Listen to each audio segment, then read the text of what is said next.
ছেলে কিংবা মেয়ে, নারী কিংবা পুরুষ, স্ত্রী কিংবা স্বামী, যেই হোক না কেন, আপনি যাকে বশীকরণ করতে চান না কেন, মাত্র 3 দিনের ভিতরে কোনো নারীকে বা কোনো পুরুষকে বা আপনার স্বামীকে বা আপনার স্ত্রীকে যদি আপনি বাধ্যগত করে রাখতে চান, আপনার আপনার প্রতি বশীকরণ করে রাখতে চান, বশীভূত করে রাখতে চান, সেক্ষেত্রে এই বিদ্যাটা আমি মনে করি যে একটা আপনার জন্য পারফেক্ট একটা বিদ্যা, একদম সহজ নিয়মে। তো আসলে মূলত এই ধরনের কুফরি লাইনে আসলে কোনো বিষয়ই এতটা সহজ নয়। সহজ হলেও এটা মানে কঠিন থেকে একটা সহজ একটা কাজ, কঠিনের থেকে একটু সহজ। তো যাই হোক, আজকে যে বিদ্যাটা নিয়ে আলোচনা করব, এটা এটার মাধ্যমে আপনার যে কোনো জায়গায়, যেমন আপনি থাকেন ঢাকায়, আপনার স্ত্রী থাকে রাজশাহী, তো সেক্ষেত্রে দেখা গেছে আপনার স্বামী আপনার সাথে যোগাযোগ করেন, আপনার সাথে কথা বলেন, আরেকটা বিবাহ করেছে, বা আপনার স্ত্রী আপনার সাথে কথা বলেন, আপনার সাথে যোগাযোগ করে না, বা আপনার স্বামী বিদেশ থাকে, সে আপনার সাথে যোগাযোগ করে না, টাকা পয়সা দেয় না, খরচ দেয় না, বা আপনার প্রেমিক আপনাকে ধোঁকা দিয়েছে, সম্পর্ক করে করে দেখা গেছে যে অনেক অনেক কিছু মানে আপনাদের মধ্যে হয়ে গেছে, কিন্তু কোনো প্রকার বিয়ে শাদী করতে চাইতেছে না। তো সেক্ষেত্রে আপনি বশীকরণ করা দরকার। তো বশীকরণ করে তাকে আপনি বিবাহ করবেন বা বাধ্যগত করবেন, বা তার সাথে মেলামেশা করেন, যাই করেন না কেন, এই কুফরি বিদ্যাটার মাধ্যমে আপনি তাকে করতে পারবেন, সবকিছু করতে পারবেন। তো এটা আমি চ্যালেঞ্জ দিলাম, ঠিক আছে, এই বিদ্যাটার মাধ্যমে সম্ভব। তো আমি এই চ্যালেঞ্জটা শুধু আপনাদের না, পুরাই বাংলার মাটিকে, বাংলাদেশের প্রত্যেকটা মানুষকে আমি চ্যালেঞ্জ দিলাম, এই বিদ্যাটার মাধ্যমে আপনারা যদি কাজের ফলাফল না পান, তারপর আমাকে জানাবেন। স্ক্রিনের ভিতরে নাম্বার দেওয়া আছে। তো যাই হোক, এটাকে কিভাবে করবেন, কোন সময় করবেন, পূর্ণাঙ্গ নিয়ম আমি বলে দিয়েছি। এটা করার সব থেকে উপযুক্ত সময় হচ্ছে সকাল সকাল, একদম সকাল ঠান্ডা সময়, এবং সন্ধ্যার সময়।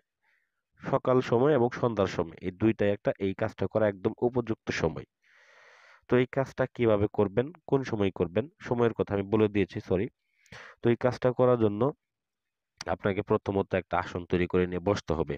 বসার পরে ভুজ পেপার নেবেন, এবং ভুজ পেপারের উপরে এরকম ভাবে আপনারা 3টা নকশা অঙ্কন করবেন। 3টা নকশা অঙ্কন করে যাকে আপনি বশীকরণ করবেন তার নাম, সে যদি ছেলে হয়ে থাকে তার বাবার নাম, আপনার নাম, আপনার মায়ের নাম। তো এরকম ভাবে আপনারা নাম ঠিকানাগুলো সুন্দর করে লিখে নেবেন। তো লেখার পরে 3টা নকশাকে 3টা তাবিজের মধ্যে ভরে নেবেন। প্রথমত একটা তাবিজকে, দুঃখিত, তাবিজ তাবিজের ভিতরে নকশাগুলা ভরার পরে পরিশেষে তাবিজের মুখগুলাকে মোম দিয়ে আটকে নেবেন, বন্ধ করে নেবেন। বন্ধ করে নেওয়ার পরে প্রথমত একটা তাবিজকে একটা মাটি দিয়ে অথবা সামান্য যে পুতুলই থাকুক, এই পুতুলটার গলার ভিতরে আপনি ঝুলাবেন। তো ঝুলানোর পরে এই পুতুলটাকে আপনারা সরাসরি একটা পুরাতন বট গাছে যাবেন এবং ওই বট গাছের মধ্যে ঝুলিয়ে দিবেন। এই কাজটাকে অবশ্যই রাত্রেবেলায় সন্ধ্যাবেলায় করবেন, বা সকালবেলা যদি করেন সকালবেলা করবেন। সকালে করলে দেখা গেছে অনেক লোকজন দেখে, সেক্ষেত্রে আমি মনে করি সন্ধ্যাবেলা করাই ভালো। তো পরিশেষে দ্বিতীয় যে তাবিজটা থাকবে, সেই দ্বিতীয় তাবিজটা নিয়ে সরাসরি একটা পুরাতন কবরে যাবেন। সেই পুরাতন কবরের ঠিক পায়ের কাছে গিয়ে আপনারা দ্বিতীয় তাবিজটাকে পুঁতে দিয়ে আসবেন। তো তৃতীয় যে তাবিজটা থাকে, এই তাবিজটা নিয়ে আপনি যাবেন শ্মশান ঘাটিতে। শ্মশান ঘাটিতে গিয়ে যেখানে মরা পোড়ানো হয়, ঠিক সেই জায়গায় আপনাকে তৃতীয় তাবিজটাকে পুঁতে দিয়ে আসতে হবে। দিয়ে আসার পর আপনি বাসায় চলে আসবেন।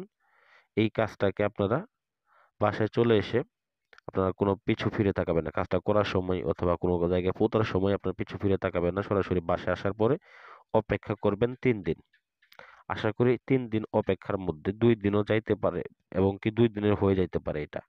কারণ আমি প্রত্যেকটা কাজ যে কয়টা কাজ করছি, প্রত্যেকটা কাজের মধ্যে 2 দিনে ফলাফল পাইছি, 3 দিন লাগে নাই। তবে আমি আপনাদের 3 দিন বলে দিলাম, কারণ দেখা গেছে রাশি গুণে কারোর 2-1 দিন কম বেশি যাইতে পারে। তো যাই হোক, বিষয় হচ্ছে 3 দিনের মধ্যে আপনি ব্যক্তি যেইখানে থাকুক, যে অবস্থায় থাকুক, আপনার সাথে যোগাযোগ করার জন্য উতাল পাতাল হয়ে যাবে, বশীভূত হয়ে যাবে, বাধ্যগত হয়ে যাবে। আপনি যা বলবেন তাই শুনবে, আপনার পা চেটে খাবে। আপনি যদি বলেন উঠ, উঠবে। আপনি যদি বলেন বসই, বসবে। 100% গ্যারান্টি দিলাম। তো যাই হোক, বিষয় হচ্ছে এই বিদ্যার মাধ্যমে আপনার স্বামীকে বা আপনার স্ত্রীকে, আপনার প্রেমিকাকে বা আপনার প্রেমিককে একদম বশীভূত করতে পারবেন, সুন্দর সংসার করে খাইতে পারবেন, সুন্দরভাবে চলাফেরা করতে পারবেন। তো আশা করি ভিডিওটা ভালো লাগবে। ভালো লাগলে অবশ্যই লাইক করবেন, কমেন্ট করবেন, এবং এরকম আরো আকর্ষণীয় ভিডিও পেতে চ্যানেলটাকে সাবস্ক্রাইব করে রাখবেন, এবং অবশ্যই কমেন্ট করে জানাবেন আপনার কাজটা করতে পারছেন কিনা, জানিয়ে যাবেন। তো ভালো থাকবেন। আসসালামু আলাইকুম ও রহমতুল্লাহি ওয়া বারাকাতুহু।